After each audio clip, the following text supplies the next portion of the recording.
शिवसेनेकडून 125 जागा मिळाव्या यासाठी आग्रह धरला जातोय, मात्र भाजपनं फक्त 52 जागा देऊ असं सांगितल्याची माहिती समोर येते। भाजपकडून थेट आकडेवारी सोबत जागांची यादी सुद्धा समोर मांडण्यात आल्याची माहिती आहे। शिंदेंची ताकद असलेल्या 52 जागा शिवसेनेला सोडण्याची भाजपची तयारी आहे।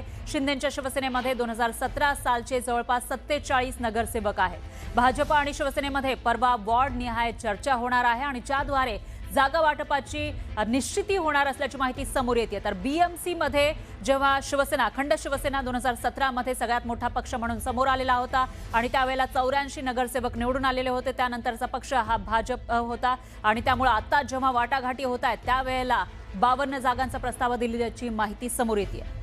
आणि या सगळ्या विषयी अधिक माहितीसाठी आपले प्रतिनिधी तुषार रूपनवर हे आपल्या सोबत जोडले गेले आहेत। तुषार, काय सांगाल? आता उत्सुकता आहे ती म्हणजे जागा वाटप नेमकं कसं ठरणार याविषयीची, भाजप शिवसेनेचं बीएमसी मध्ये काय ठरतंय?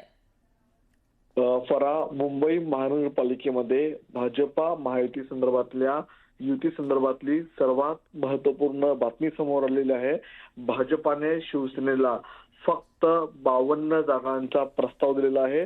जवळपास 227 जागांपैकी 52 जागांवरती शिवसेना एकनाथ शिंदे पक्षाने लढावं या प्रकारचा प्रस्ताव मुंबई तुषार थोडंसं थांबवते मी। शीतल म्हात्रे आपल्या सोबत जोडल्या गेल्या आहेत आणि त्या स्वतः या बैठकीमध्ये होत्या, त्यांच्याकडूनच आपण माहिती घेऊयात। शीतलजी, आता सगळ्यांना उत्सुकता आहे, शिवसेना जो 2017 मध्ये सगळ्यात मोठा पक्ष होता तो या निवडणुकीमध्ये किती जागा लढवणार याविषयीची?